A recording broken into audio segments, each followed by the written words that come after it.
Hey everyone. Good morning. How are you two doing? Doing Good. well. I'm back from Australia for 2 weeks, and then I'm going to Europe in a little bit. Are you Wow, that's so currently in exciting. Australia? I was out there for a environmental conference, doing a bit of exploring too. I want to attend an environmental conference in Australia. Australia is so cool. Yeah, definitely go if you get the chance. That's awesome. I Well, just, welcome back, Scott. Thanks. Scott, Um, I'm calling with my coworker Josh. Hello. hey, He's how's it gonna going? be supporting me if there's any Q&As. Oh, fantastic. Yeah, that's great. Great. Let me make sure that you both have screen share and co-hosting access.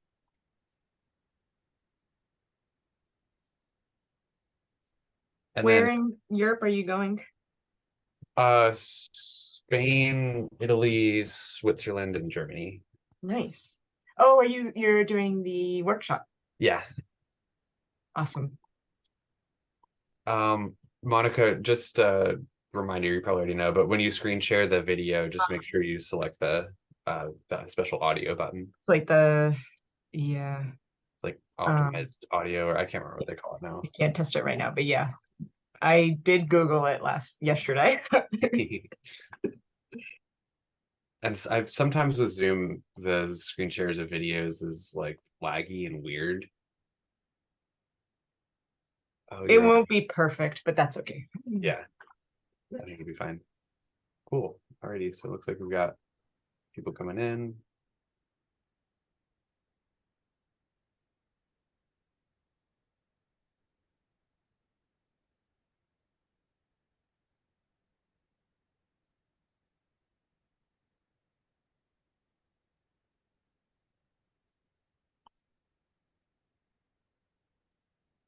Okay, we're just gonna wait a couple minutes. People are still filing in.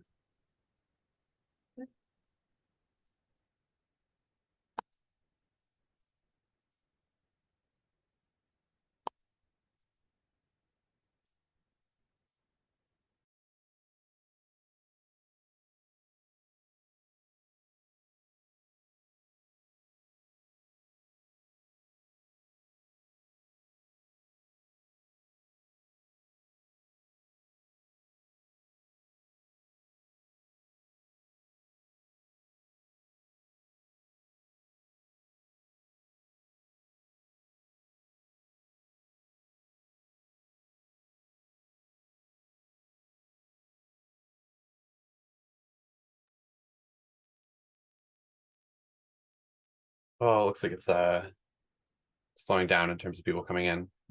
Um, I'm wondering if people got the message because this is a lot lower attendance than we typically have. That's a good question. My organization changed the Lyris uh, software that we use, and I noticed that some of the emails were bouncing back Oh, last time interesting. I sent it out. So I'm curious if you all received the message that I sent out yesterday by email. I did. You did? Yeah. But I also got it bounced when I tried to notify everyone about the meeting last week. I learned that I'm not able to use that Lyrist for that purpose. Yeah. I don't think I think everything has to go through you. So I need to, it's a call to develop my own list for the MPMP work group, Oh, yeah. which you've been suggesting that we do anyway. So. But you did get the message that I sent out with the calendar invite. Yeah. Oh, And okay. in fact, that's what I used to join just now. Yeah, I that's got it. interesting. I got it as well. Okay.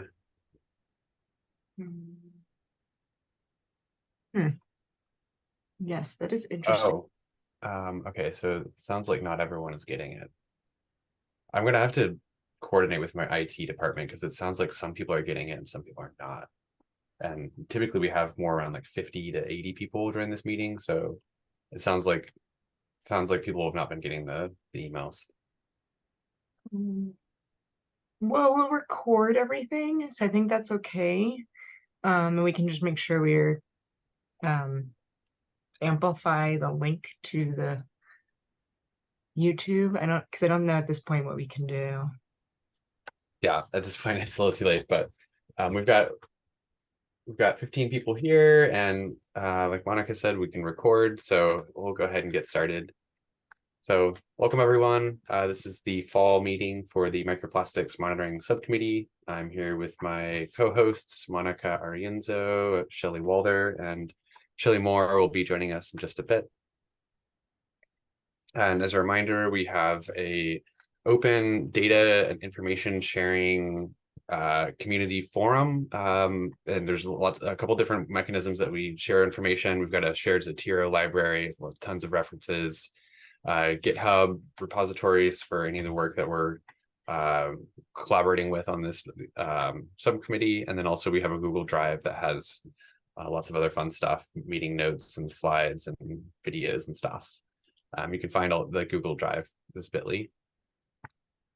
And our agenda for today, so we'll be hearing from 2 speakers today. We've got some exciting informational presentations. The first is for a novel microplastics filtration system from Polygon Systems. We've got Yidian Liu here is going to be presenting on that.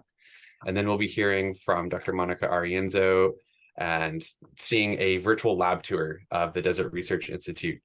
Super exciting to see how this microplastics analysis works in practice, in real world. And then we'll hear some updates from our work groups and just open the forum to anyone that wants to discuss anything. So we'll just get right into it. If Yidian, do you want to go ahead and take it away? Okay. Hi, everyone. My name is Yidian. I'm co-founder and CEO of Polygon Systems. Let me share my screen real quick.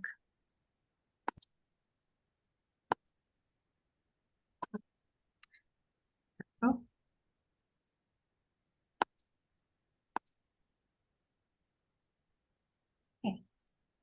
Well, we're a Princeton University spin-out clean tech company. As you can probably tell from our name, Polygon, we are specialized in removing plastics from waterways, and especially the plastic debris that we cannot see, microplastic. The microplastics that we are targeting are mainly the ones below 1 millimeter. Scott has briefed me about the audience today, so I know we're all very familiar with microplastic in terms of its definition and environmental impact.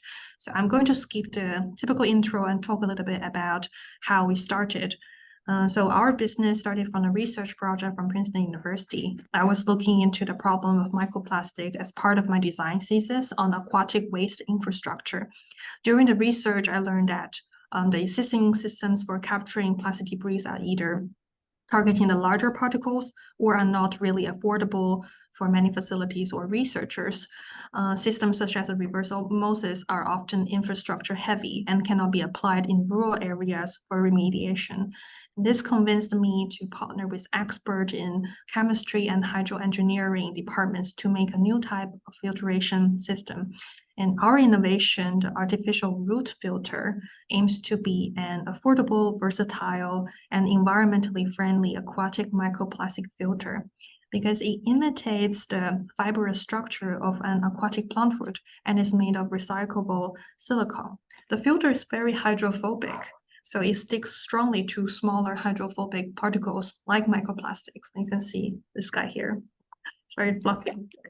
And the filter can be deployed in networks at the top 1 foot of the water column, where the majority of the microplastics are located. And it also allows space for fish to navigate underneath the array.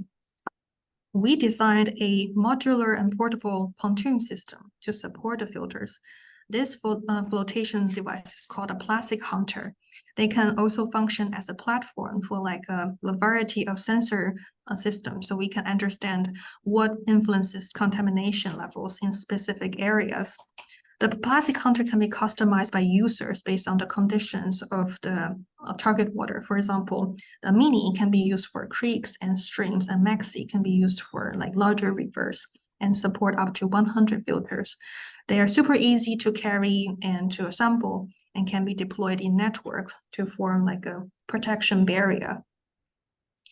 Since 2021, we have designed, built, and validated our solution at a smaller scale, both through lab experiment where we were able to remove around 74% of microplastics introduced to a controlled tank, and 25% in the field in a polluted effluent stream. And this data probably would be different now because we really advanced our filters since our very first field test. I'm still waiting for that data from my team. Notably, we captured plastic particles less than 1/4 millimeter in size. From our samples, we also discovered particles that are smaller than 100 microns that are highly likely microplastics. However, since there are often false positives in microplastic data analysis, we excluded those particles in our calculation. But since our filter attracts particles by the hydrophobic effect, it does exhibit a strong attraction to smaller particles than the larger particles. So I do believe that there are a lot of sub 100 micron particles being collected by our device. And the microplastic problem is huge. So it's over 10,000 rivers releasing plastic pollutants across the world, and we have the ambition to address them strategically in areas of critical contamination and deploy our device systematically in streams, rivers, lakes, and marinas. And we currently offer 3 services: analysis for facilities who want to understand their level of contamination, and providing our device as a monitoring tool as well as a remediation tool, and designing systems for the removal of microplastic in areas that are heavily affected. I would like to share a few of our very exciting pilot projects today. The first one is with the ACUA wastewater treatment facility in New Jersey. They're interested in having our system at the end of their treatment process, right before the water enters the ocean. And the second one was with a Japanese marine tech company to attach our filters to their aquatic robots for coastline sensing. And the last one was with the University of Toronto to clean up the outflow of a scientific experiment lake. All 3 projects are targeting very different water environments, which will provide us with very valuable data in operation. And I would like to talk a little bit more about the ACUA wastewater treatment pilot project because it is the first microplastic system for remediation built within a wastewater treatment facility. It is located in Atlantic City.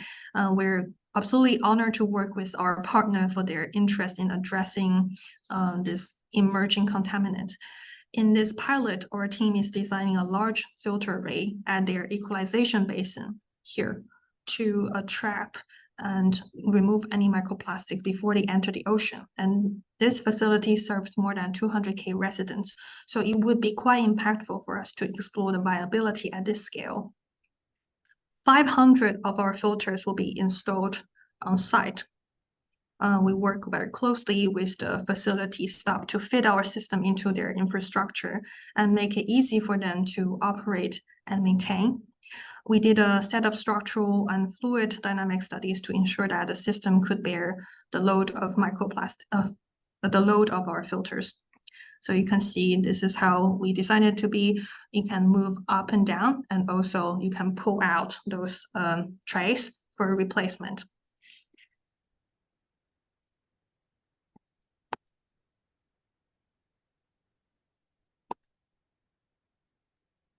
This is our fluid dynamic studies to see like how the water will flow through our barrier of the filters. Okay.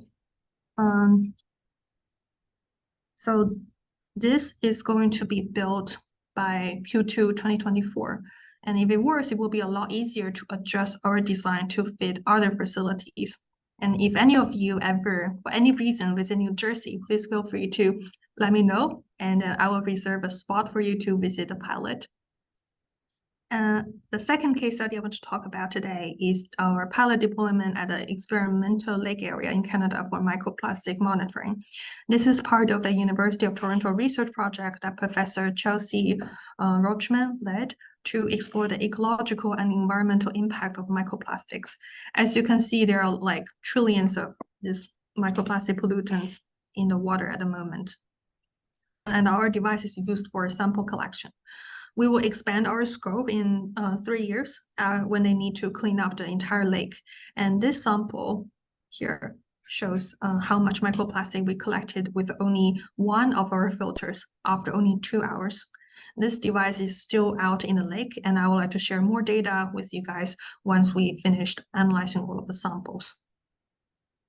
In addition to building pilots, we consider that advancing the public's knowledge on microplastics is just as important as solving the problem itself.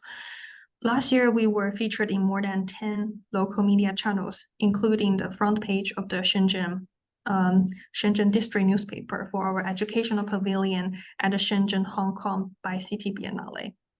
We always remind ourselves like why we're doing this is because we want to have a more sustainable way to cultivate more young people to join the water industry. And we want to inspire the next generation to look into those emerging contaminants and start asking questions and exploring solutions. And we're definitely leveraging our designs background to make things look cool, so they're more likely to be interested. We're also building another pavilion alongside the wastewater treatment facility, which is currently visited by over 2,000 students every year. And this would become part of their environmental educational program. This is the full rendering. So we're fairly a young team, and we're moving quite quickly to expand our technology and try to make them suitable and affordable for various applications. I'm super proud of our team at Polygon. We have a very diverse and passionate team with expertise in engineering, design, and environmental policy. And we are advised by Professor Taesu Moon from Washington University, who specialized in chemical engineering. We're proud that 60% of our current team members are women and 60% are identified as minorities. We are all motivated to look into the currently underappreciated water industry and call for change. And finally, I would like to share with you our recently launched 100 Plastic Hunter initiatives. We want to have 100 of our devices deployed at strategic locations around the world, so we can create a network to record microplastic emission levels. We're not only looking for early users, but also founders who can potentially fund a portion of the 100 units for users who may not be able to afford a device in their budget. So if you think of any groups that might be interested in this program, please connect them with us so we can fulfill our vision to rid our water of microplastics for good. Thank you so much.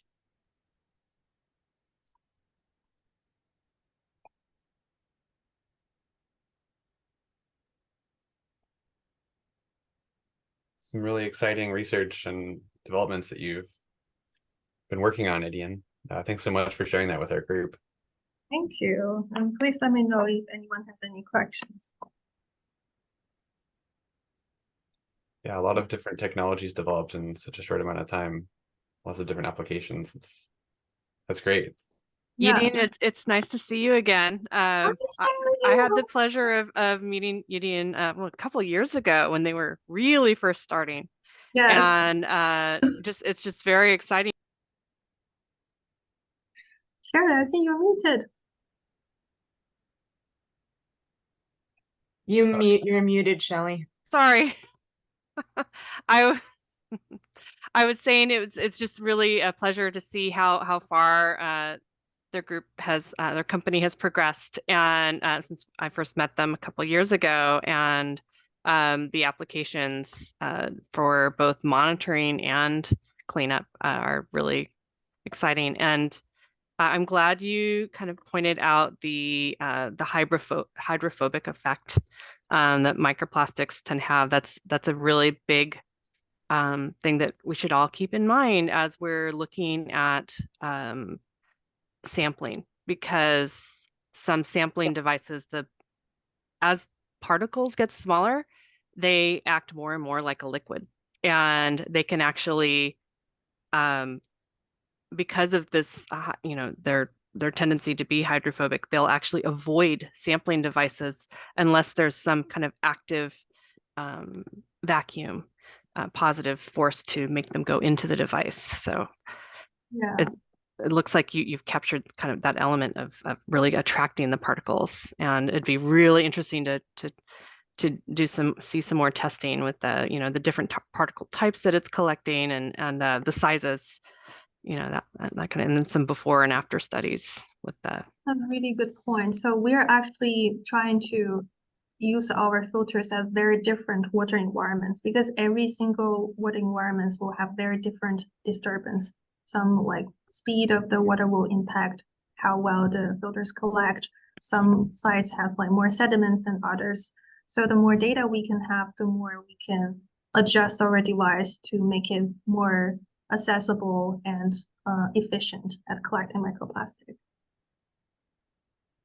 In your 100 Plastic Hunter initiative, are you looking for just waterways? Or are you also looking for other wastewater treatment facilities? We're looking for all kinds of water bodies. I'm actually thinking about even aquariums or like fisheries, and like more like static water can also be an interesting size for us to start looking to. So I'm like open to all kinds of collaborators. Well, thank you. Yining, this is Brent Allspaw. Can I ask you a couple of questions? Of course. First, I really appreciate you guys being on the call. And when Scott, you sent the agenda for whatever reason, I got your email, but the agenda was all white, so I didn't know what to expect exactly. Oh no. But I say that because I kind of heard a podcast that some of your colleagues were on, I don't know, a couple of weeks ago. I had a note, I got to follow up on that. So now I don't have to, because you already came and gave us a talk, which is terrific. Okay. So for the pilots you've got going on at ACUA, can you remind me again, where in the process are your filters? We are in the detailed design phase. So all of the structural components like design has been done. So we're now literally waiting for the quotes and final shop drawings before we can issue the order. I'm sorry, I meant actually physically, where are they in the terrain? Oh, Are where? they... So sorry. Okay, it's in Atlantic. Also a good answer. So now I know that too, which is great. It is in Atlantic City. So it's like right next to the ocean. So the water will directly go to the ocean once they filter it out. And so the filters are being installed in a basin at the end of the treatment process or the beginning? I think it's at the end. So you're at the right. end of the treatment process. Yeah, because at the beginning there are also other like TSS, like Right. it's not really good for us to deploy it in there. So you can see in this little map, that is the equalization basin. So all the water has been through all of the primary and secondary treatment will rest in this little lake and then be pumped out into the ocean. That's like 3 miles away. Okay, so you're in the equalization basin, is that right? At the end there? Okay. Do you have any idea about whether or not you'll get biological growth on the filter media? And if so, how will that affect the removal? That is a very good question. So currently in our lake experiment, I think the algae grow after like 2 to 3 weeks. So it depends on the water. And in this test, the facility actually said they can make the cleaning process into their like daily routine. So we don't need to worry about algae growing at a very fast rate. Yeah, in addition to algae, though, I mean, the wastewater environment is obviously full of bacteria and nutrients to help those bacteria grow, and you're providing a great substrate for them to grow on. It'd be really interesting to track over time, I guess, the biological growth and over time what impact that may have on your removal. And I wonder what impact that may have on the effluent quality.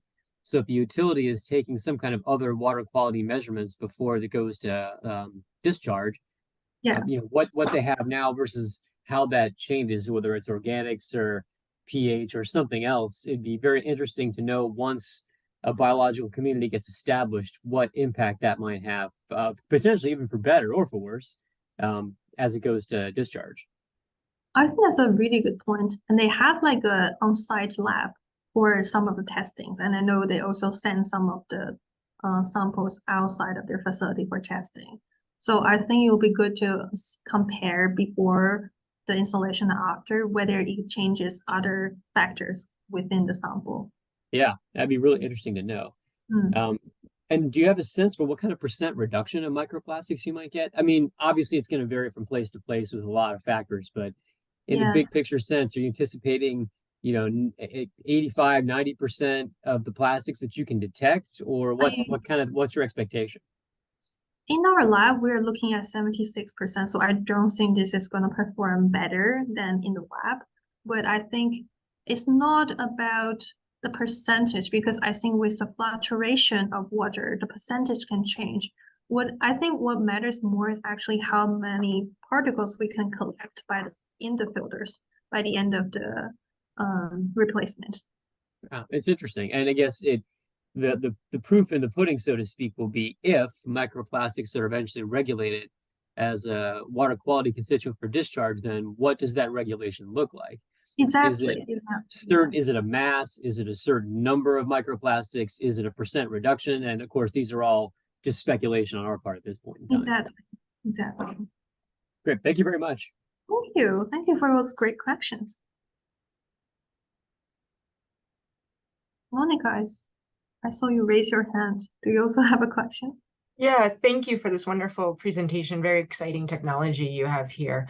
I was curious, I just wanted to I had two thoughts. I wanted to hear a little bit more on how you're testing the efficacy of the filters for removal.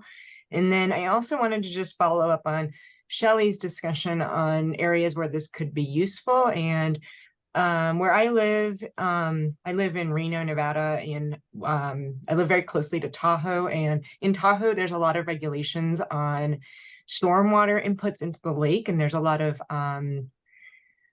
stormwater, like what's the word called, like best management practices that are implemented there. And so one thought I had was, we already have a very engaged stormwater group in Tahoe who think a lot about ways to best management practices for stormwater treatment. And so I just was thinking that could be also an opportunity for you as well, is looking at stormwater and removal of microplastics from those types of waters. So just want to put that out there. But yeah, I wanted to hear a little bit more on how you're testing these filters for removal. Okay. I'm actually going to hand this question to my coworker, Josh. He's invisible at the moment, but I'm going to turn my camera to Josh. Hi, Josh. Hi. So the way that we test the filters in the lab is we have basically a fish tank that we fill with water and a certain amount of microplastics. And we will leave the brushes on a row, basically at the same level we would have them resting in the water in the field for a few hours. And we will take the brushes out of the water after a certain amount of time, put them in an oven to dry them, so that way we can get a before and after weight, and calculate how many, or what the mass of the microplastics added to each filter is. And then we will also do cleaning of the brush to remove the microplastics, to see if the weight of the microplastics removed is basically tracking with the weight added to the brush. Exactly. So as a validation step. Just to add to Josh's point, the tank we developed is a flow tank. So it imitates like an active waterway environment. So it's not just static water. Yeah. And the second question, stormwater, I would love to try. I'm open to all ideas. And it just sometimes, stormwater can be very fast. And then they also carry a lot of like other organic mass. So sometimes I would think it probably would work really well with some other kinds of like plastic traps, the ones that you see on the that buries a lot of the leaves and bigger plastics. And then we can be on the downstream of that, collecting some of the microplastic. I would really say it would depend on the environment. Some streams are a little bit too fast for our device, but some are a little bit more mild and should be fine for our deployment. Great, thank you. Gideon, I have and Josh, I have a follow-up question to Monica's question about the testing, Yes. which was a great question. How in your flow tanks, and you put the particles in, the test particles. What type of particles what type of microplastics are you using? We're using two types of microplastic actually. I think one is PP, one is PS, and then they like slightly different in terms of their density, but both are lighter than water. So they're the exact type we're targeting, like that on the top water column. And then they have different size, so we can see that different particles may attach better than others to our filter. So I think from my observation, the smaller particle works a little better than the bigger ones. It makes sense because of the hydrophobic nature that they would be almost like a magnet, and so the structure kind of goes vertically in, or is it's not sitting across, right? They're kind of going down into the water column. Is that right? That's right. And so how far down do they extend? 1 foot. So this guy is 1 foot. 1 foot. Okay. All right. So you're kind of getting particles that are not only just floating on the top, but actually might have somewhat neutral density. Yes, in yes. the water Because column. sometimes when the water flows, you kind of fluctuate it in the column. And our microplastics that we use in the experiments are of neutral density. They're, well, slightly less than neutral. They're about 0.98. 0.996. 996, okay. Yeah. Okay. So, And also on your slide about, you said it said that there's for maintenance, there's regular replacement of the filters. So Yeah. how often have you been replacing them when they're deployed in some of your test water bodies? Great question. For this one, we took different ones at different frequencies, and we find out the better time is between like a week to 2 weeks, this range. Because after 2 weeks, algae start to grow. And like before 2 weeks, you also want this to saturate a little bit. You don't want them to like collect nothing and then just replace them. I'll say Right. between 1 to 2 weeks. And it also depends on the pollution level of this water body. So when the algae start to grow and the filters fill, that reduces the efficacy of the device. That's why it's kind of a signal that it needs to be maintained at that interval. Is that correct? I think so. I think so. I would also like to add that by replace, it's not like a permanent replacement. It's just like take it off the pontoon and clean it, and then it's good to go. With the brushes that I've been using in the lab, I've been regularly using 2 to 3 sets for the last 3-4 months. So they are quite durable. As I recall, the prototype early on, you were using coconut fiber. Yes, we were. We were trying to go like all organic. But Yes. And so fiber. now, what are you using now? I don't think this beautiful teal color is coconut fiber any longer. This is silicone. This is silicone. Interesting. Yes. Okay. And so those also, in addition to the filter being replaced, those have to be kind of cleaned off? So these are the ones we have to clean off, yes. Okay. All right, great. Well, thank you. Thank you. I love those questions. And please reach out to me if you are interested in the Plastic Hunter program.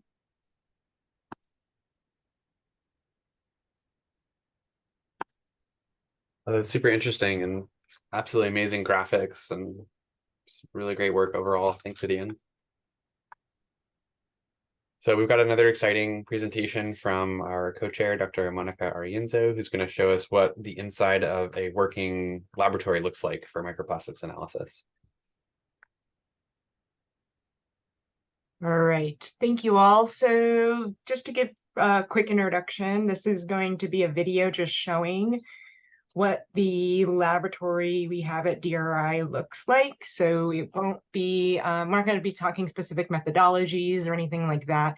It's more just to give an overview of some of the engineering controls we have in the laboratory for our microplastics lab, and as well as you'll see some other lab spaces we have. So It's not a yeah, so it won't be like walking you through the steps we take in the lab for microplastics, but more just an overview of the space. And so I will try to do this, and obviously sharing videos through Zoom is less than ideal. So apologies if it's a little, let's see how I can do this faster. Apologies if it's a little, I don't know. Okay, hang on, it's not giving me the option to share this for some reason right now. Let's see if I do this. Okay, and then I want to share sound. All right, so please just speak up if you can't see this, but I will go ahead and, or can't hear it. Hello and welcome to the Microplastics and Environmental Chemistry Laboratory at the Desert Research Institute, Reno. This room is our largest lab facility.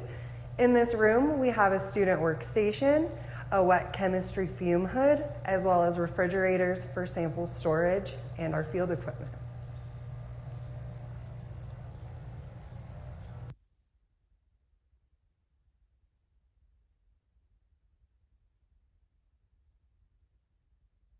Upon entering our clean room, we walk into this intermediate storage facility. We walk over this adhesive floor mat to where we put on our lab coats before we enter the clean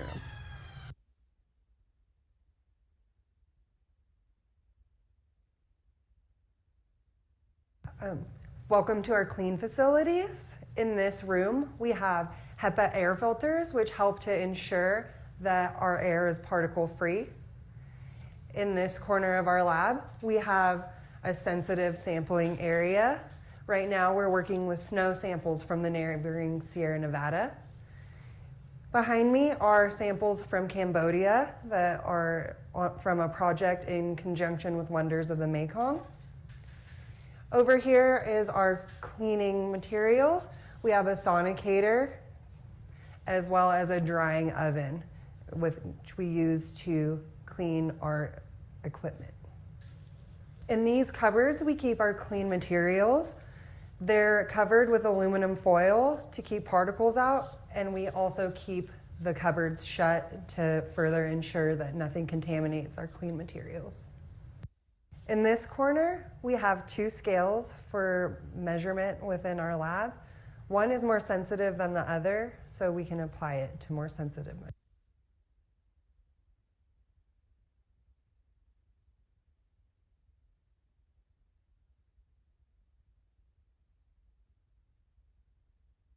Now we'll explore the microanalysis and visualization lab. This is an institute-wide facility used by everyone at the Desert Research Institute. Integral to the operations of the Microplastics and Environmental Chemistry Lab is the FTIR. We also use the scanning electron microscope and dissecting microscopes.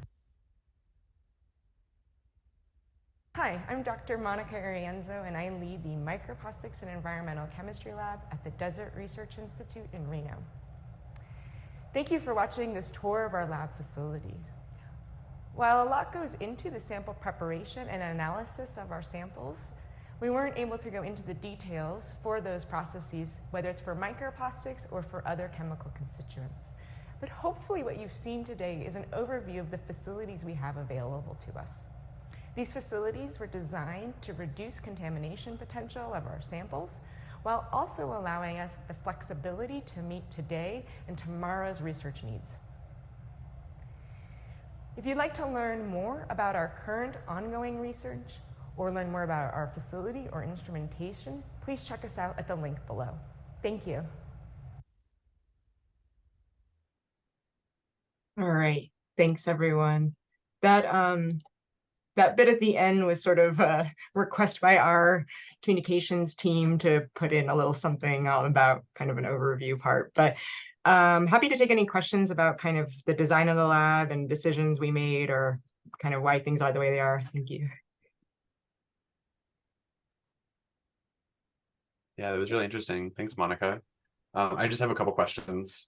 You had the sample processing hood. Was that a like chemical hood or laminar flow or? Yeah, it's a laminar flow hood. So I just want to also give a big shout out to Angelique who gave the tour.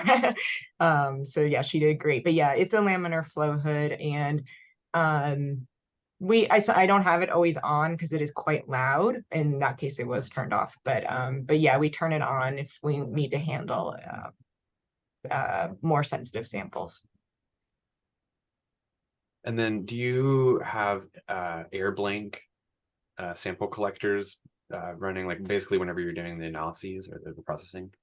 Yeah, exactly. And actually that was like part of how I justified getting this lab space, because I didn't have the HEPA filtered lab space originally, but I asked the person who had the space before me very nicely if I could take some air samples, and just did exactly what you said, just put some filters out in the lab and compared it to my prior lab space. And that was the justification I used, because it was much cleaner. And so we continue to monitor that. But I will say, having the HEPA filters, and I think if you notice that clean space is also, it's sort of separated by another room. So Angelique had to walk from one room into that room. And I think that also further reduces contamination, because people aren't going in and out of that so much, because it's sort of two doors you have to enter from the hallway. So I do think that helped as well. And then the other things like the sticky mats help. And then requiring everyone to wear cotton lab coats in the lab also helps with all those concerns. Yeah, I'd be curious to see if you have any data of those implementations, and what it does to the actual air blanks. I definitely don't have like each one of those. We just have it like, because just when we started these processes. But it's a good question. And yeah, I don't know how much they each impact the cleanliness of the lab, but it's a really good question. Thanks, Monica. This was a great to see your lab setup. Couple questions. I've noticed that some labs kind of use very brightly colored lab coats, or like tie-dye or something like that, to help distinguish the contaminants from the particles that they're finding in their samples. And have you found that that's unnecessary, or how do you kind of, what are your thoughts on that, Gus? Yeah, good question. I would say like 90%, 99% of our lab coats are dyed orange. Angelique just happened to grab the one white one when she did the tour. But I have yet to really see like a lot of orange fibers in our samples. And we were talking about the other day, my students also haven't really seen them. So I don't know if we just haven't seen them yet, or if it's not as important as we think it is. We definitely don't leave samples like uncovered in the lab for very long. So I think that that's probably why, is just once they're in the lab, they're handled really carefully. So it's more, I think, other type, like contamination probably coming from like other places other than that is my guess. But yeah. Okay. You mentioned the HEPA filters. Do you have a recommended kind of rate of filtration, like air replacement or for labs? Good question. I don't.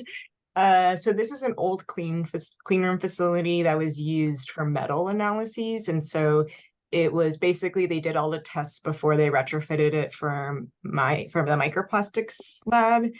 And they tested sort of the flow rates and made sure everything was good. And in theory, that lab should be like positively pressurized to keep things from that inner room coming into the lab.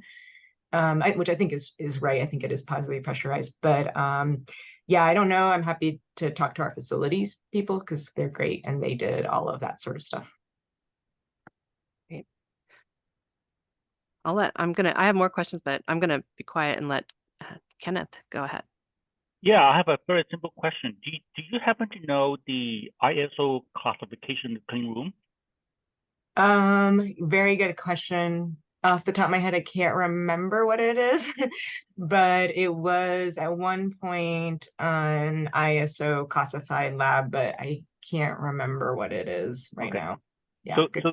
So is it the entire laboratory where the instruments are located, as well as the preparation area, a clean room? Good question. So no, our FTIR is located in a shared use instrument, and that was part of the requirements from the funder. And also it's nice because then you have access to all the other microscopes as well. But the sample preparation all happens in the clean room. And then as Scott brought up earlier about testing, like leaving out filters to test the air, that is something we do in every space. And so we have all of those results. And when you leave out filter to test the air, do you is it force air into the filter, or just leaving it sitting around? Yeah, exactly. Just leaving it out in the lab. Okay. All right, great. Thank you. Thanks. And I think I saw another question in the chat. How long is lab been operational? So that's a very good question. I think we acquired this space in 2020, and then it really, or 2021, and then I think with all the kind of updating to the lab took a while because of everything related to like COVID and stuff like that. So probably we've been in this space now for over a year is my guess. And then how many tests have you performed so far? If you mean like like the air tests, we do those regularly and we just monitor them and keep kind of a record of that. So, whenever we're doing sample handling and stuff, we do those tests. So we've done a bunch since then, and my students could probably give you exactly the number. And are you running the ELAP method? We're not a lab certified, a California certified lab, if that's what you're asking. It's something we've thought about in the past, and maybe one day we will. So it's just not on our radar right now. And in all Monica. fairness, there are none.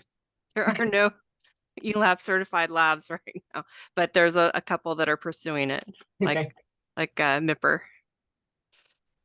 Monica, have you tried running the analytical SOP for California? The FTIR method? Mm-hmm. Yeah, we run that one. I'm pretty sure. I mean, well, I don't know, because we run a method. So for the FTIR, we do subsampling for some of our filters. I don't think that's part of the method, but part of that is time. So for the FTIR, depends on the number of particles we have on our filters. That kind of dictates if we subsample for FTIR or not, but I can give more detail. I just don't know if I'm answering your question, Scott. Yeah, no worries. I think I've never seen someone publish anything saying that they're actually running our SOP.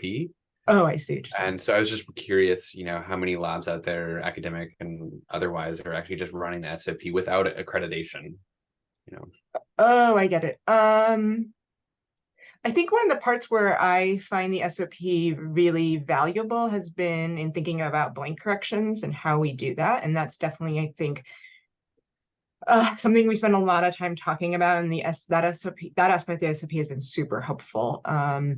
And we just haven't published much yet on the microplastics.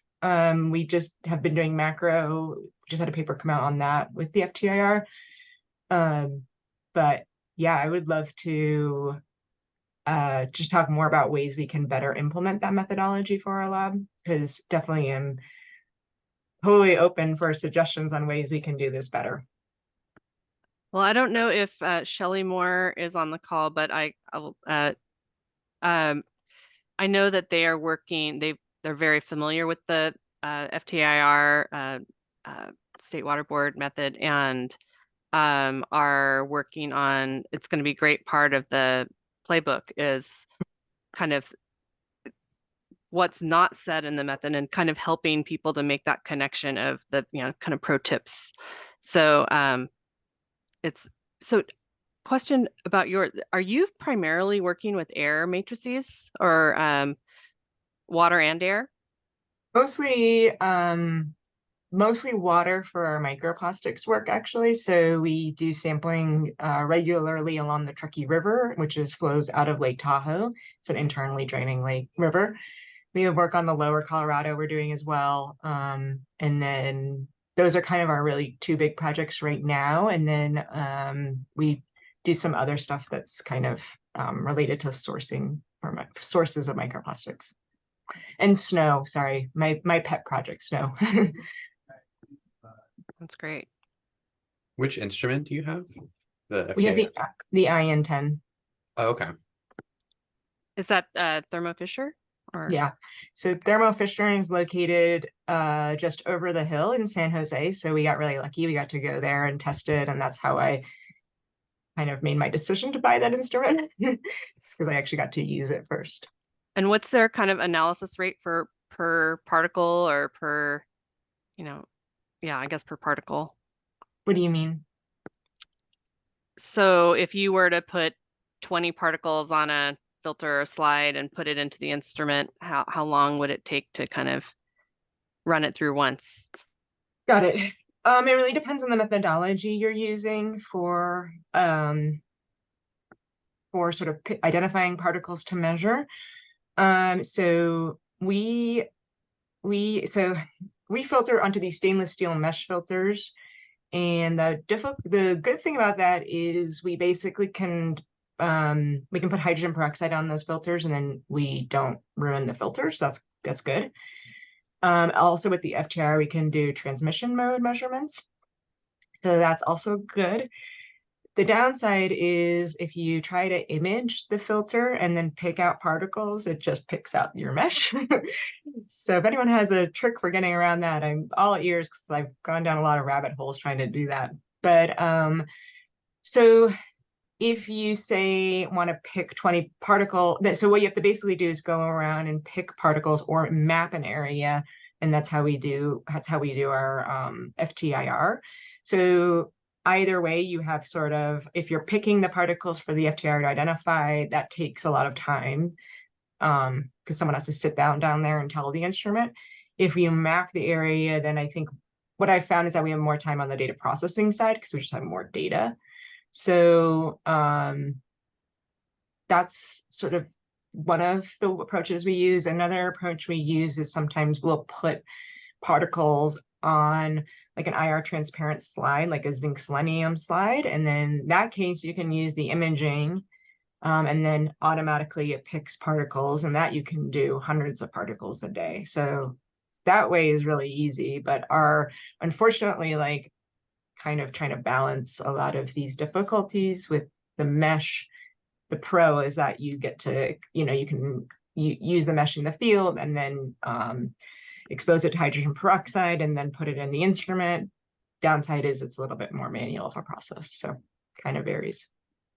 Okay. Good to get a ballpark of kind of the time scale. Yeah, so for let's say a filter, so I can give you some numbers. So okay, for my snow samples, these are snows from the Sierra Nevada. I filter them onto 100 micron filters. They typically have like anywhere from, I don't know, 150 to 400 particles on them. And that filter will take about 2 days on the FTIR to process. Analyzing all particles. That's a lot. Yeah, it's a lot. I have a wonderful team of hourly students now. Yeah. Great. And which spectral databases do you use for identification? Great question. We have been working very closely with Dr. Cowger to use the OpenSpeccy database. So I have a graduate student right now who's been working with Dr. Cowger to run some standards through our instrument and kind of do a test on comparison of like OpenSpeccy database versus other database. And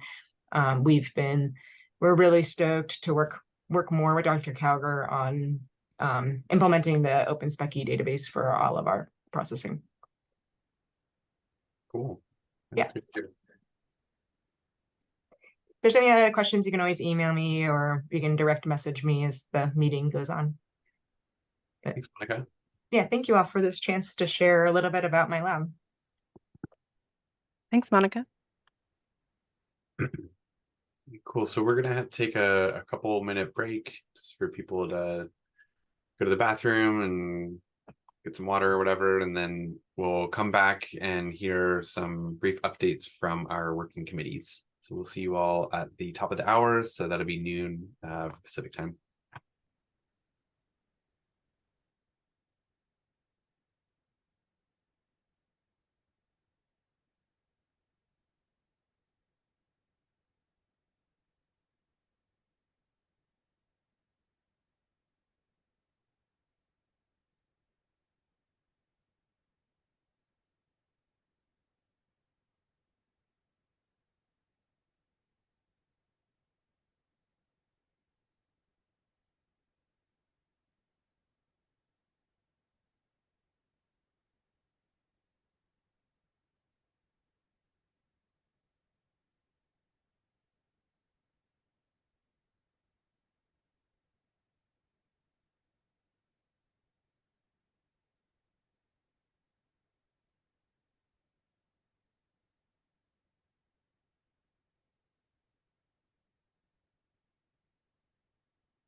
Alrighty, welcome back, everyone.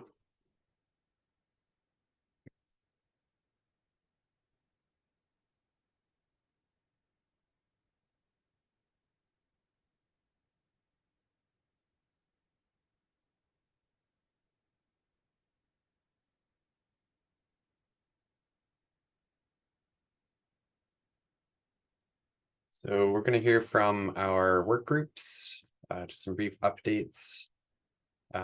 We've got Brent Alsbach here from the Consumer Messaging Work Group, as well as Shelley Walther, who's heading up the Sampling and Analytical Methods Playbook Work Group. Our data work group lead, Dr. Wynn Cowger, is out on his honeymoon right now, so we'll be hearing from him maybe at the next meeting. Brent, if you wanted to go ahead and give us a brief update, if you're able to, that'd be great. Hi, Scott. Can you hear me okay? Yeah, this is Great. Alma. Yeah, this Alma's is Alma. Yes, Alma's jumping in for Brent. I think he had to drop. So I'll just be providing the quick update on the Consumer Messaging Work Group. Thanks to, of course, all of our group and the collaborative effort, we've now completed our kind of 7 modules, language modules around sources, occurrence, treatment, health effects management, and about the state monitoring program. So for those of you, as a quick review or context for what the group was trying to achieve, the California policy handbook that was published requires, of course, the microplastics monitoring data to be included in CCRs, and along with that to provide reference to or include health-based guidance language. And I apologize for the background noise if it's coming through. I'm at the airport currently. So what our group was tasked with was drafting some of these alternative or supplemental language for utilities to consider, again, around sources, occurrence, treatment, health effects management, and about the state monitoring program. So our group has, since the last time we spoke, met and finalized that language. It's the very brief, roughly a paragraph, avoiding overly technical terminology, allowing utilities to use this in a flexible manner at the utility's discretion to fit their needs. And it can be used, of course, in combination or singularly between the modules. The modules include technical references now where appropriate. We've also drafted a preamble to offer some context into kind of the purpose, how this language is intended to be used, and why. And the where and when, in terms of where it'll be available, when it'll be available, are still TBD and something our group is working on. So I think that's all from my end. Of course, if there's anyone from our CMW group that wants to add anything else, please do. And again, apologies for the noise. San Diego. This serves a game change announcement. Thanks, Alma, for the update and for taking the call from the airport. Sounds like you must be pretty busy. Does anyone have any questions or anything to add about the Consumer Messaging Work Group?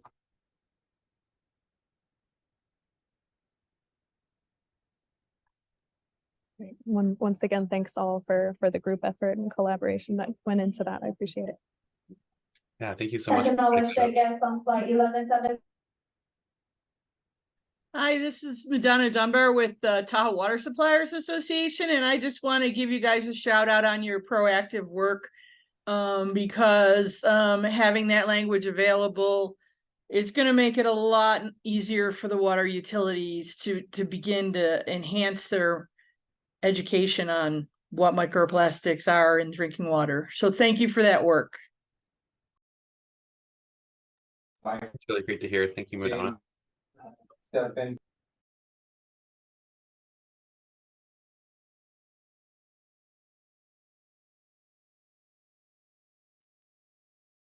Alrighty, unless anyone else has anything else they'd like to say, we'll move on to an update from the Sampling and Analytical Methods Playbook Work Group with our co-leader here, Shelley Walther.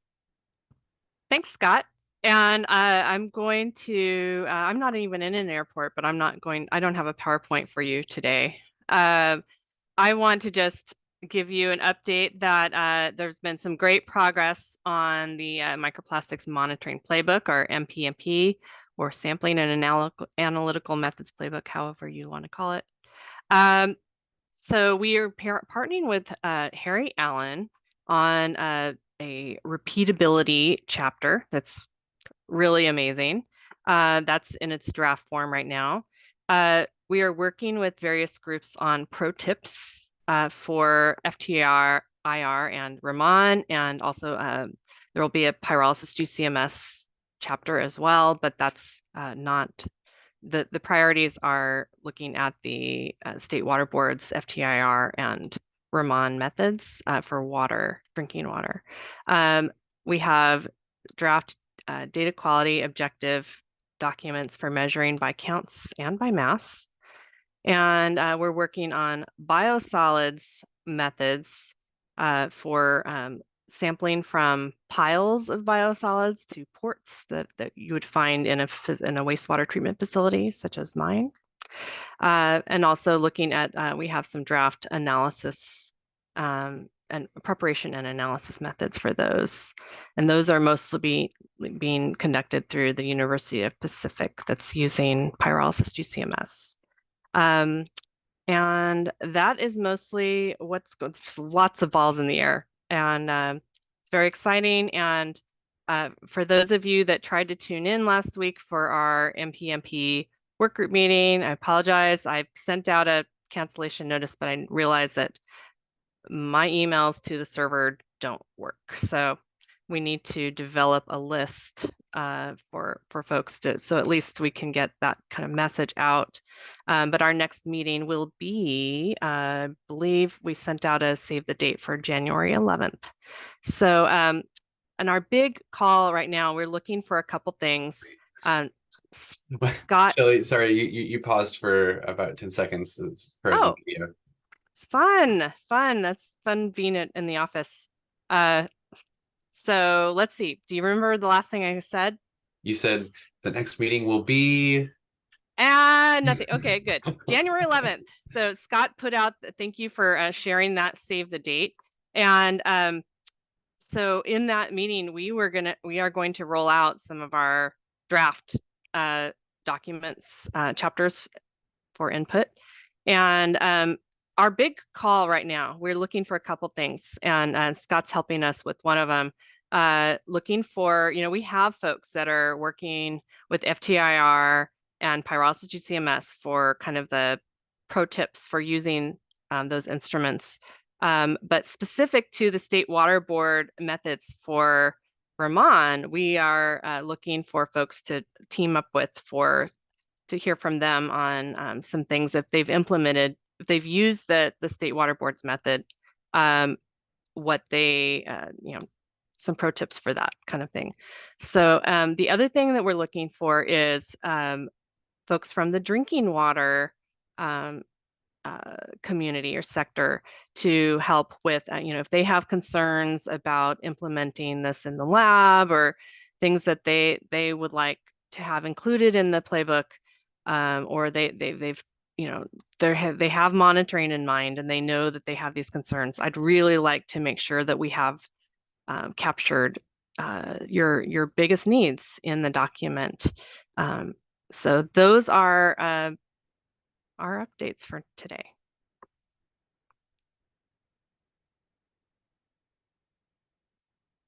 Thanks, Shelley.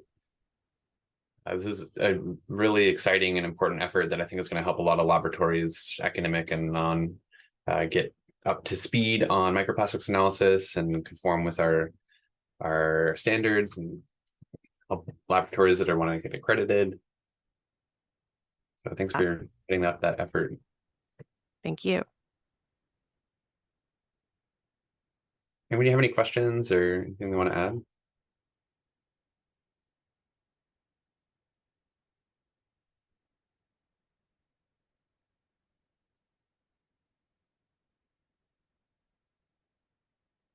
Got a pretty small group today relative to what we typically have. I heard back from our IT department and they have been having some issues with the Lyris. So hopefully we'll have that resolved for the next meeting.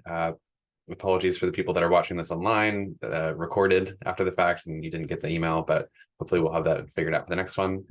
And we'll make sure to get this passed around to everyone, make sure that folks that wanted to watch this recording are able to. So thank you everyone for attending and for the presenters, subcommittee leads. If anyone else has anything they'd like to say, it's sort of an open discussion, announcements or open questions, anything, like now's a good time to bring it up.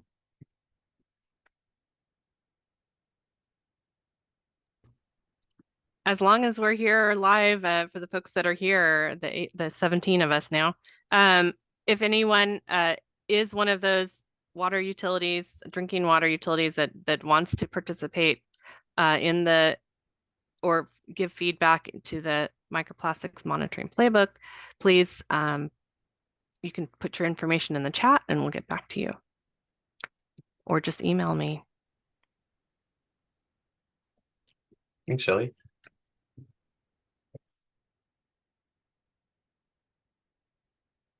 Alrighty, well, thank you all for coming, and I will send out the message for the next meeting, which will be in early spring, or I guess winter, about 3 months from now. So thanks everyone. Have a great rest of your day. Thanks everyone. Thank you. Thank you. Bye-bye.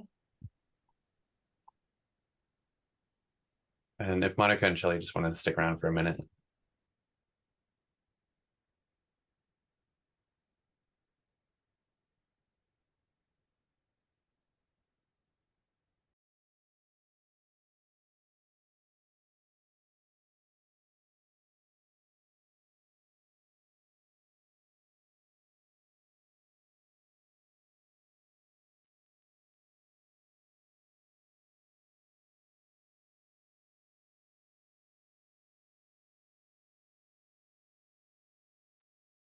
Hey, sorry, I put Shelley in the waiting room.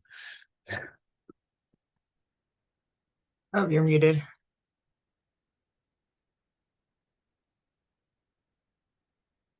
You're still muted. What is with me today? Sorry.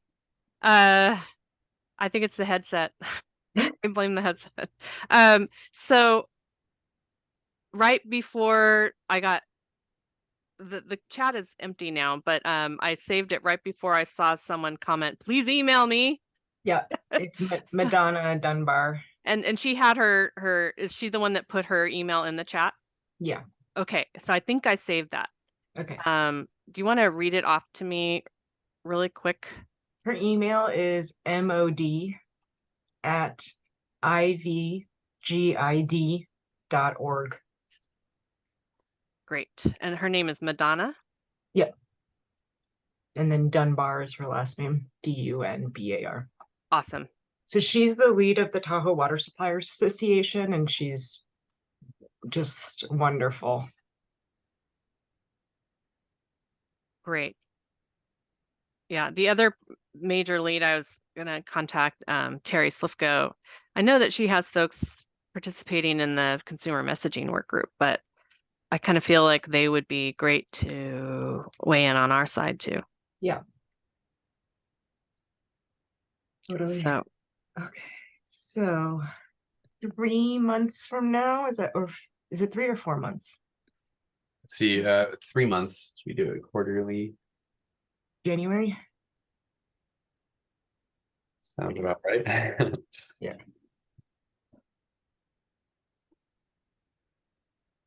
I'm around, so yeah, pretty much whenever. so we have our meeting on the 11th. So, which we were trying to avoid just the whole holiday, people off for the holidays.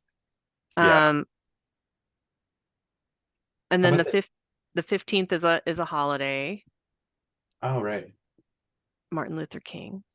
Cool. What about the 18th? I have CASA meetings all day on the 18th.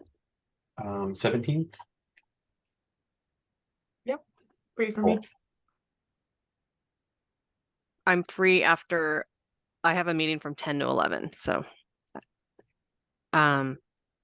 Would 11 to 1 work again? I kind of like to keep it the same. Yeah, I'll just leave the other one a little early. I think they'll understand. Great. Cool. And then I have her contact information now. We've made contact. She just couldn't do today. And I know I've been promising this for like, I don't know, months and months, but contamination for the Yeah. You know, she's very excited. She's a very great speaker. So I think it'll be neat to have her come. Yeah, that'd be really great. I will send out the calendar invite the way that I typically do through the subcommittee. And if you could, I'll just send you an email like right after. And if you both could just let me know like if you got it in your calendar, yeah, that'd be really helpful to know. And I'm working with IT to figure out why a lot of people didn't get these emails.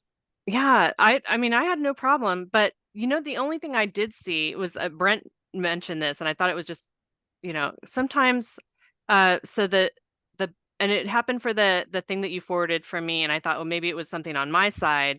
If I had my system as like dark for, you know, nighttime use, or just like saving your eyes, it was flipped. So I don't know, like it had black background, and at work I have like white system, but it had like dark background on the email, and then yeah, a table was just empty. And I didn't realize that there was stuff in there and like the table, but he said that it was just, you know, white text, which makes sense. Yeah. So I think there's a problem with just flipping the between system settings or whatever for either email or Word or however those are being done. And maybe it was something I wasn't sure if it was something on my side when I sent you the save the date email, if I had something weird, but I noticed it when you sent it out, both mine and the one that you sent for today's meeting. Interesting. Yeah, I'll look and I'll make sure that everything's formatted the same. It's weird because when I send out the message, it just looks all the font is the correct color with the background. So it's weird that it changes it up. I'll take a screen print just in case forwarding it does no good because it's like a setting. But I'll screenshot it, just show you so you can see. Maybe that'll help IT kind of diagnose. Cool. And then okay, we said the 17th from 11 to 1. I'm just gonna do my own save the date.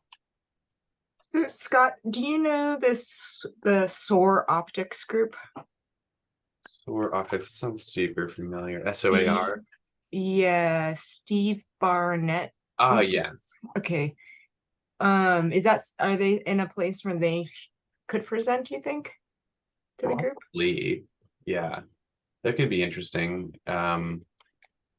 Yeah, their instrument is like sort of promising from a high throughput like tier 2 sort of application because it only looks for a small number of polymers. Okay. But it's really fast. Yeah. Yeah. Do you want to reach out to them about maybe presenting, or do you want me to?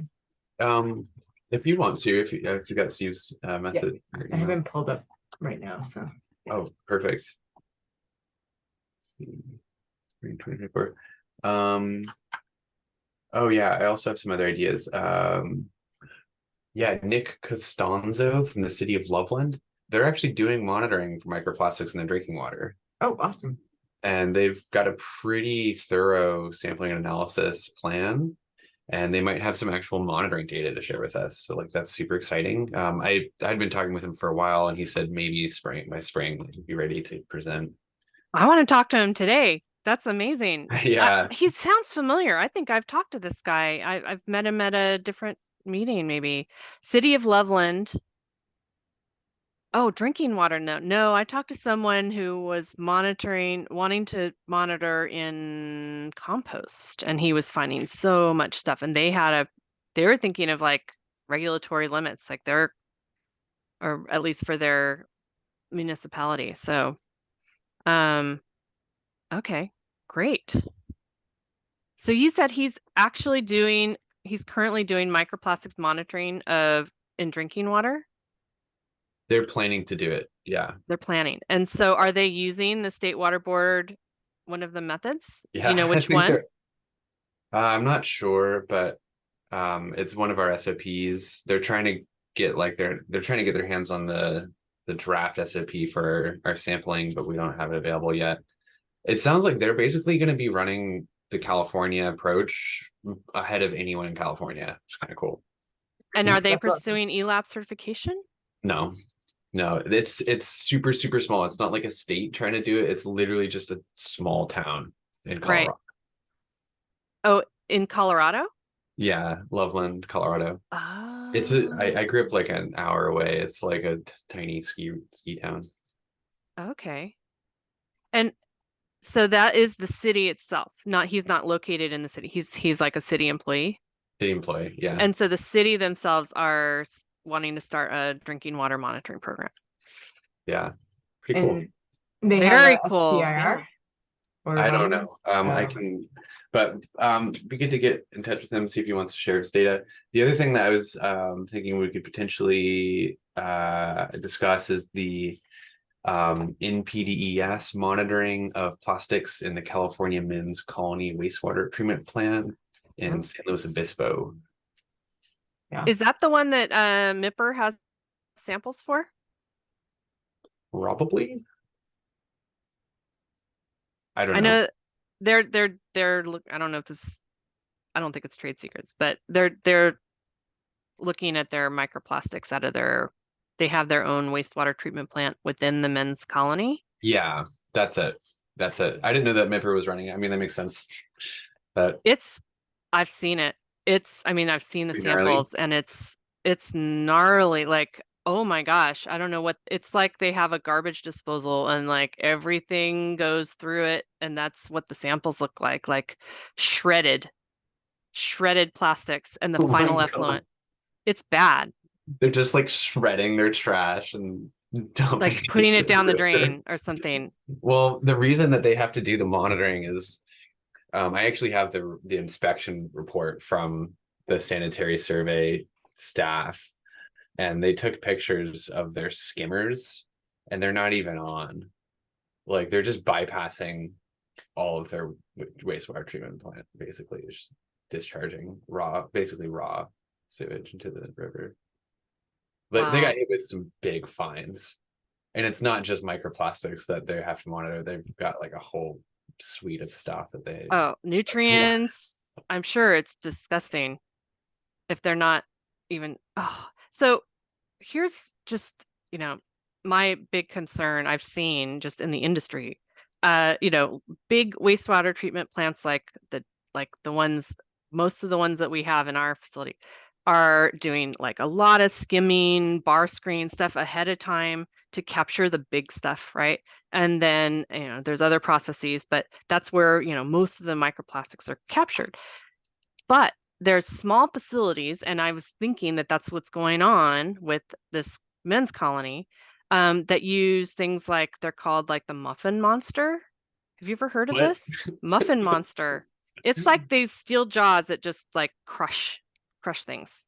And instead of doing bar screen, and so like they're creating microplastics, and small wastewater treatment facilities sometimes use these. And we actually have one that uses it, that's just for residential area, and like the occasional golf ball comes through or something. Of like, I think they have some kind of skimming, so they're not shredding golf balls. But that blew my mind.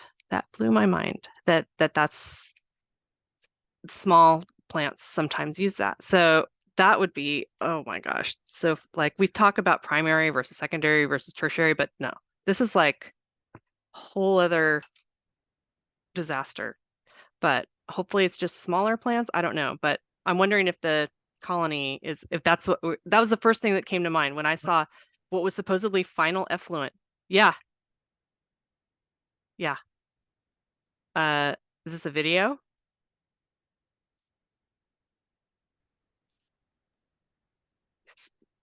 Right? Isn't that insane? That is terrifying, and also nightmare. Right. It's also So like, like the video they chose was like the graphics of this like monster is like so insidious. yeah, and I think that maybe that just one brand and there's others, but you know, those are like I can't say that like, oh, we aren't creating microplastics. We're just a, you know, we're doing our like I can't say that anymore because I've learned about this muffin monster. That's like terrifying to me. Anyway, this is very on point for Halloween right now. It's just like right? what terrifying industrial secrets are there out there? You didn't hear it from me. No, but I'm But- definitely gonna tweet about this right But now. like, right? I just like, yeah. So Shelley, we were just talking about just separately from like Scott was mentioning about the NPDES permit for plastics in the men's colony at San Luis Obispo. And I said, oh, MIPR's doing some you know, tests on some effluent that's chock full of microplastics. And I didn't know if that was the same. Yeah, it is. Or yeah. So Scott, Shelley is on our what are we calling it? I'm an advisor. Advisory right? board for Moore Institute, and she was here talking with me, and we had some questions for her about outfalls, and ended up showing her those samples, and we just provided the report to the consultant on that. Oh, fantastic. Yeah. They were some pretty nasty samples for sure. Yeah, and so I shared about what I learned about the muffin monster. We actually have, you know, we have like 12 treatment plants, and there's one that uses a muffin monster. And it's apparently it's, and you know, I went to WEFTEC, which is like, you know, nationwide wastewater treatment agencies and water agencies and stormwater, and mostly wastewater. And yeah, there's like muffin monster vendors there. So it's a current technology. Yeah, when you told us about it, I looked it up on the internet. That was yeah. Scott just shared a video of the muffin monster. It was pretty terrifying. Yeah, is the word. Yeah. So meeting ended early? Yeah. So some of the emails are not getting received by some people for the subcommittee, and I think we lost like a good portion of the people because of that. There was only 18 max that came. Okay. And normally we have like 70, 80 people. Yeah. So quite a few. Yeah. So, but so we set a date, Shelley, of January 17th. Okay. From 11 to 1. And so we have my rolling contamination promise, water supply. Oh no, sorry, that's not something. Nick Costanzo, and something about the NPDES plastics. So is that something that you would report out, Scott, or what, or Shelley, or who someone from the men, like who's going to do the? I think it would be preferable for the district staff to discuss that have been working on the project. Yeah, we're not going to do that. I'll reach out to them. I've got their contact information. No, we won't share the results with anybody. It's their results. And I didn't mention, this was just between the four of us when we were talking about this, just after everyone, we started a new meeting to clear out the participants. But we're really excited about the stuff that we're doing with Harry and the DQOs and repeated measures. Yeah. I wanted to give you a couple updates, just the five of us. I was initially told that the ASTM pyrolysis UCMS method had passed the ballot, and reported that out during a CASA meeting last Thursday. And since then, I talked to Bill Robertson earlier today, actually during the break, to get clarification, because I looked up the results and the data being on the committee, and there was one negative vote, different guy. And but he did it after the deadline, and they were he was complaining about stuff that was changed in reaction to the last negative comment. And so they're still figuring things out, but so it's depending on how they handle that one negative vote out of hundreds, it'll be finalized. But yeah, so there's good work going on at University of Pacific, and Harry Allen's really helping with that, getting them set up for sample analysis, prep and analysis. So there was something else. I guess that's mostly it. So how long would we have tell the speakers, like 20 minutes, 20-minute presentations? 20 to 30? I would say like 15, and then Okay. allow time for questions. Okay. All right. Sorry, did you want me to invite the SOAR optics person? If you'd like to invite Steve, that'd be great. Okay, great. I'll do that. Oh, I missed that one. What was that one? SOAR Optics? Yeah. Steve Barnett. Oh, his name sounds familiar. What technology is that? I pulled it up. Let's see. It's basically he's doing FTIR, but he's instead of scanning all of the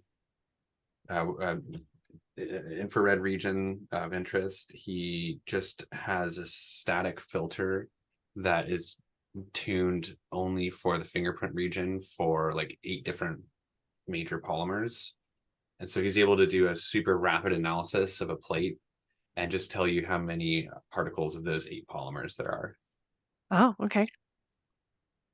Cool. Yeah. Great.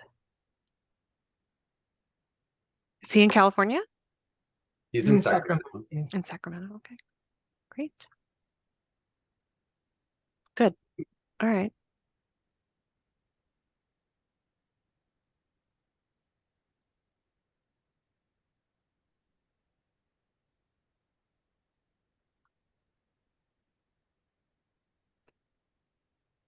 I will include you guys on my email to him.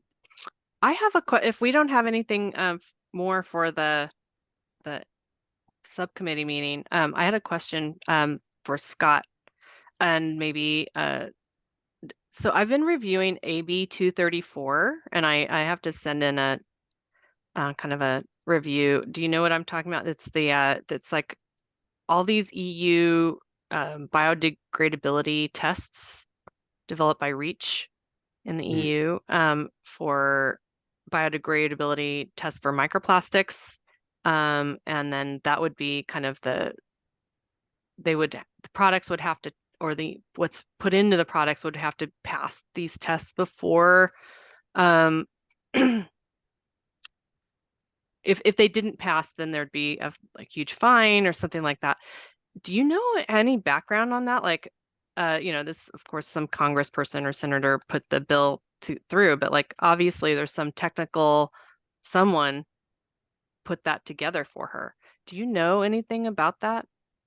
Okay, because I looked at it and like, who in the state would know about this stuff? Maybe Scott would know, but like someone who's working on biodegradability. Yeah, that's the Cal Recycle folks. I might be able to get you a name if you want, but unfortunately the Cal Recycle doesn't really like to talk with other agencies very often. They kind of do their thing. Well, I've heard that just the environmental NGOs are strongly opposed to the bill. Wow. And I was looking up it's like, if you look it up on the legislative thing, there's no there's no kind of analysis or anything like that so far. And or like comments, you know, pro or con. And I just Googled it and I found OC San had something that they'd submitted in April in support of it. But then I think there was a CASA meeting recently, and or was it CASA? Some other meeting, and they basically said everyone was strongly opposed to it. And I'm just trying to get information to kind of weigh, and it's like the most technical bill I've ever seen, with all of the you know, reach requirements kind of built into the bill. And I just was curious to talk to someone about it to find out more information to help put together my summary for my agency. I think they're trying to figure out their stance and that kind of thing. Interesting. Yeah. Shelly, just wanted to check in, Shelly Moore wanted to check in that we had, we all thought January 17th from 11 to 1 would work. Just wanted to check in that works for you. It does, yeah. Okay, good. Sorry if we already asked you that question. January is a good month. Yeah. Excellent. How did the video go over? Lots of great questions. Awesome. Yeah. And yeah, it was smooth. Yeah. Oh, good. Okay, great. Yeah. And Gideon's talk went really well as well. Oh my gosh. Yeah, it's so neat. Like, so I met with them before they were even called Polygon. Like, they had another name, and it was very intriguing. And I met her, you know, Monica and I were both at the ASTM Microplastics Symposium a couple years ago, and one of her company reps was there and introduced herself to me and was very interested in what we were doing. And just the whole concept, like, they are mostly like design kind of people, you know, and it's just a very different take. And just I didn't see where they were going really with the coconut fiber stuff that they were doing, and I saw the beautiful, you know, displays that they were doing. I'm like, I wasn't quite getting it, and now I'm getting it. So it's neat to see where they've come. Yeah. So I would love to, if they would. I know they're a startup and they're trying to get funds, but if it'd be cool to get people to deploy their stuff if there's no financial commitment, just to kind of let them put it in their effluent for a little bit or something like that. The thought I had when she was talking about the fish tank is I have a student doing fish tank scale degradation experiments, and one of the questions we've had is, you know, are they degrading and making microplastics? And I was thinking, well, maybe what she is you know, master BSMS students.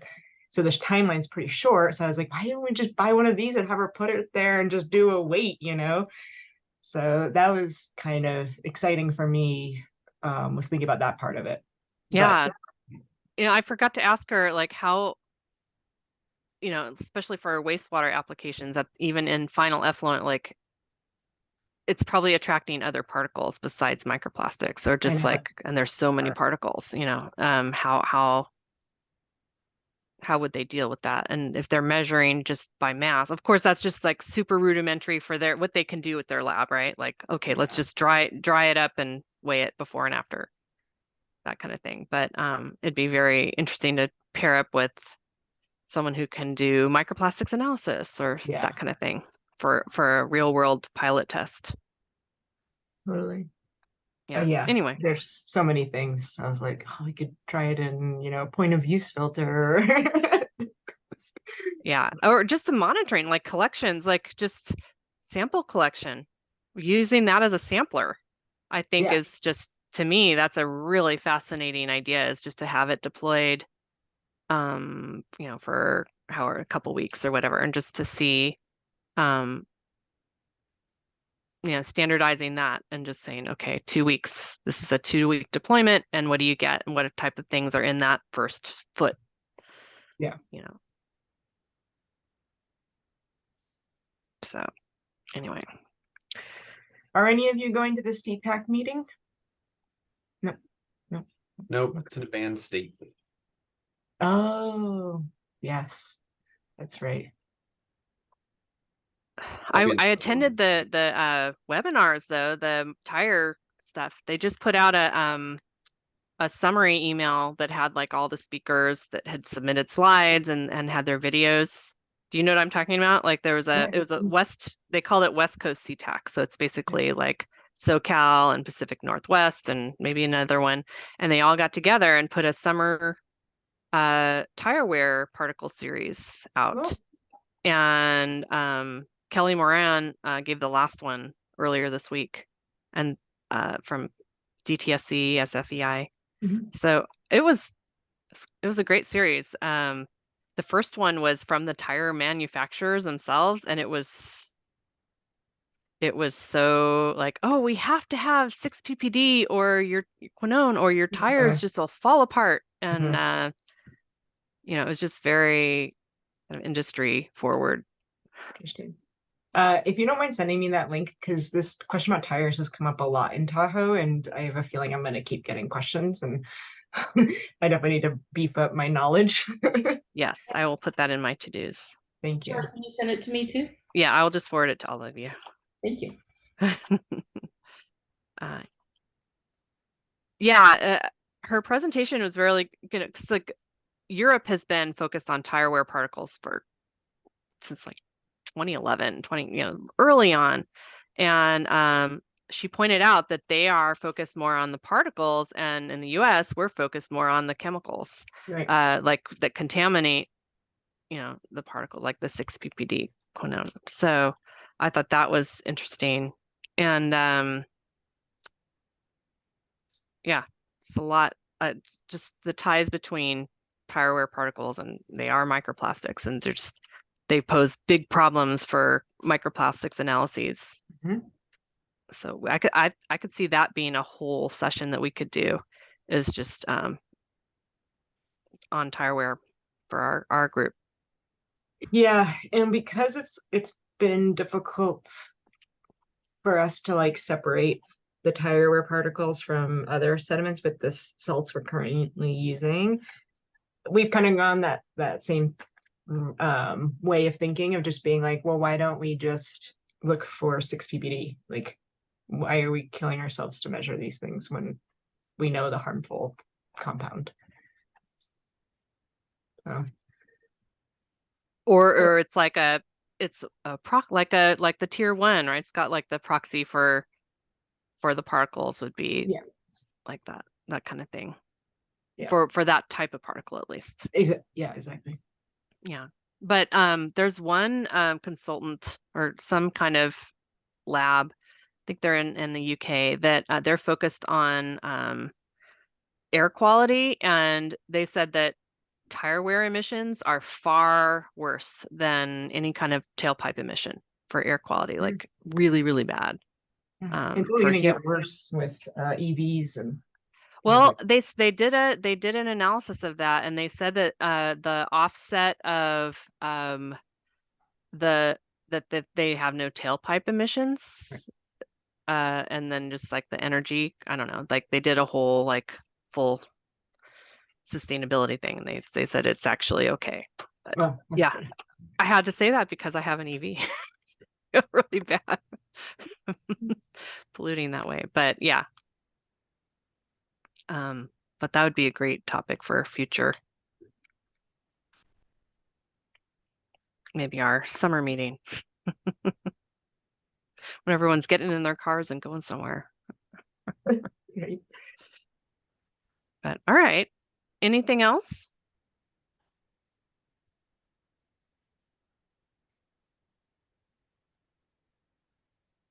Hey, Scott. Potentially our next meeting's all lined up. I guess we'll just hear back from the speakers and see. Yeah, you were going to say something, Shelley? Yeah, can you turn on screen sharing? Yeah, let me make you a co-host. Okay. I just wanted to share a couple of pictures with y'all. Of the shreds? Do you see it? Oh, Oh, You see the bar across it too?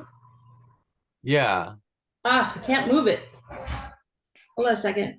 Oh no, I don't see a I'm bar. not sure what you mean. Okay. No. It's the meeting controls. Oh no, I don't see that. No, we don't see it. Yeah, so that happened last weekend. Very exciting. So Yeah, I was so bummed that I got COVID 2 days before. Oh No! no, Scott, I didn't know you were sick. Yeah, so I got on the plane back from Australia last weekend, and I was boosted 2 weeks before.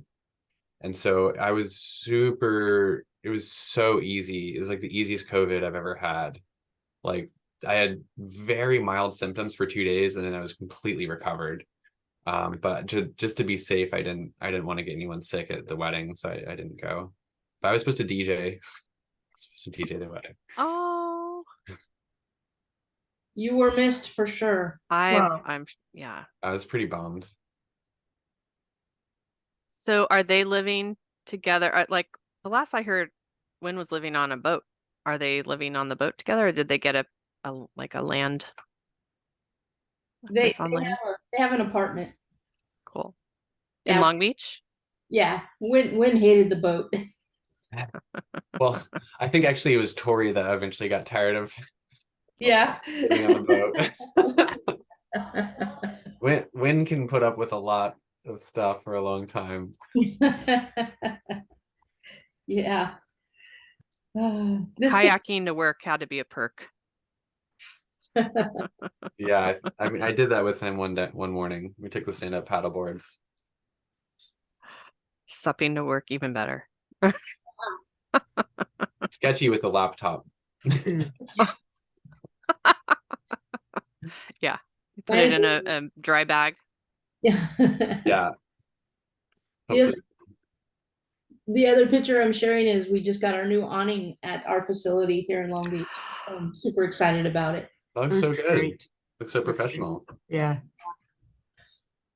Those are two of our student employees. So Oh, awesome. That's great. Very excited. Very cool. Neat. It's good to see you guys. Yeah. Well, while we're sharing good news, I can share with you all that we got our NSF grant funded. So we're getting a time of flight mass spec, and we're going to apply it for microplastics. Oh, So cool. I want to hear more about that. Both your project and the mass spec. I couldn't give you any input on that because I didn't know anything about it, but yeah. So I tested it in Germany, and so we bought it from the same company, and it worked. At least we were able to identify polystyrene, which was good. And we're still gonna have the same complications of like their materials, and I mean what I mean by that is like sediment and organics. But we're really excited to try to do mass-based measurements with this instrument. So awesome. Yeah. So. And what is the company? So we bought it through a company called Photo Ion, I think. Is that right? Or are they just a distributor of the time of flight? Is there anyone else that makes the time of flight mass spec, I guess? So yeah, they kind of like put it to, I think they buy like parts separately and then they put it together and sell it as a package. I can send you the details. But yeah, so we'll have a postdoc starting hopefully this spring, and then the instrument takes 6 to 9 months to build. So I think around the same time we'll have the instrument delivered. So obviously, with all these things, it's a way longer time frame than you want it to be, but at least we got the funding.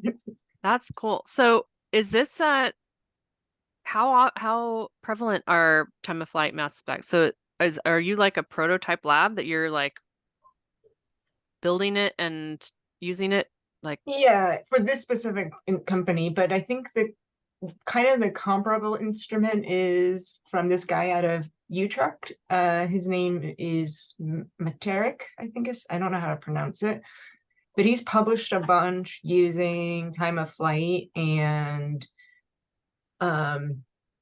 looking at microplastics. So we're gonna hopefully I'm gonna be visiting his lab, although he doesn't know this yet. So I'm gonna reach out to him soon and hopefully get to visit his lab and learn a little bit from him about how they process the data processing is always going to be the hard part. So where is he? Utrecht University in the Netherlands. Oh, how fun. Yeah, so that's kind of like the most, I would say, like in looking at the literature, like the most comparable laboratory I've seen so far. So yeah. Cool. Yeah, I'm really excited to, not that I need more things to do, but well, you know, it'd be the next step as soon as this thing gets finalized with the ASTM is to do an interlaboratory study. Yeah. And if the time of flight mass spec can, you know, do the same method, it'd be great to have DRI in the study. Totally. Yeah. Especially now I'll have a postdoc to help. Cool. Yeah. Yeah, we don't have one, and I want to get our lab kind of set up to participate in that as well. Totally. So neat. And I of course, know Meredith Seeley's getting her lab set up for that at VIMS now, so that'll be exciting to have more people doing this mass-based analyses. Is she also using time of flight? No, she does PyGC. Okay. Be nice to have more labs doing mass-based measurements. Oh yeah. Yeah, I know a couple that are getting set up. Rutgers, there's a Rutgers lab that's getting set up for that, and maybe University of Kansas as well. But the University of Pacific lab got a cryo mill, which is I guess they're kind of expensive, and so they were able to get that to help with their sample processing. But Harry kind of just walked us through kind of some potential kind of workflow for doing the pyrolysis UCMS, and there's no digestion. Ooh, awesome. Yeah. So it's pretty cool to be able to just have little vials and just do a lot of them. Yeah. So that's going to be a neat procedure to kind of put all together, and we'll put it through the playbook. Yeah, I'm excited to hear more about that. Yeah. So he just left yesterday for Maui. So he's the whole not fun stuff, just like the whole fire sampling for, you know, water quality measures and cleanup type stuff for EPA. So he's going to be there for a couple weeks. But yeah, we're really grateful to have him kind of on our team helping with the stuff that we're doing. And he's just like amazing, the stuff that he's contributing. So cool. Yeah. Well, that's all. Yeah. But nice, good meeting, and nice to get a chance to chat with you all a little bit more. That was nice. Too. Me too. Yeah. So If any of you hear Peter anything about SB or AB 234, please send it my way, because I am that's one of my things that's due by tomorrow. I need to just write that up. And looking at the bill, I'm like, I'm guessing that because I've looked up the history of previous bills, and there was one that was like it didn't have any biodegradability, and the comment on the analysis was that the industry was coming up with some biodegradability standards.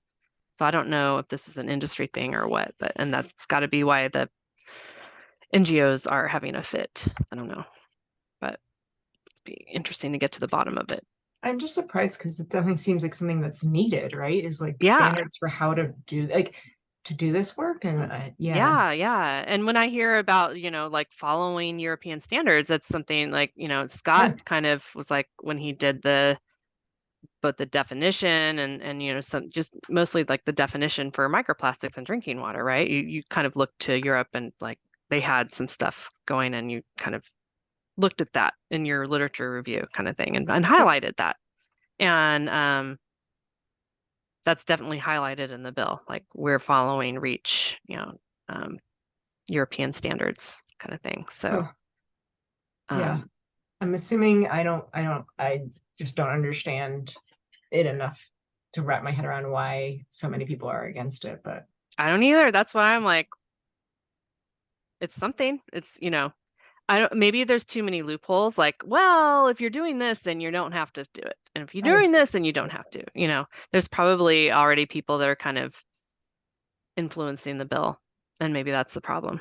And then there's the whole question of like, well, do you take it as is and then improve it later? Or do you say no and just start fresh? Yeah. So getting into the science/policy realm, it's always fun.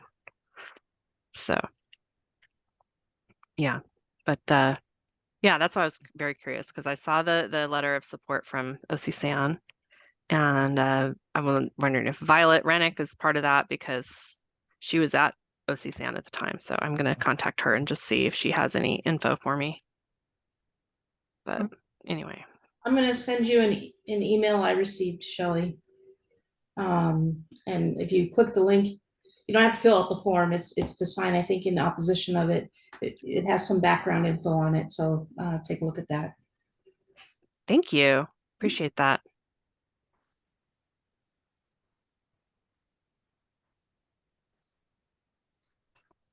Cool. All right. Cool.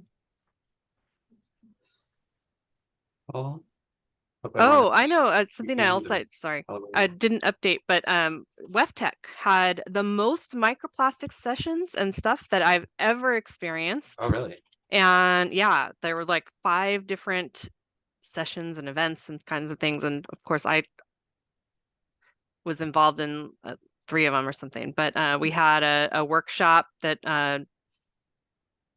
the day before WEFTech, and I kind of we focused on microplastics monitoring, and a lot of that is going to help inform the MPMP, some revelations about interpreting the spectra, all kinds of things that were really good things to kind of gather information. And there was stuff about biosolids and just all kinds of stuff. And Harry, because he's with the EPA, got his travel orders yanked. He was going to go for the first time.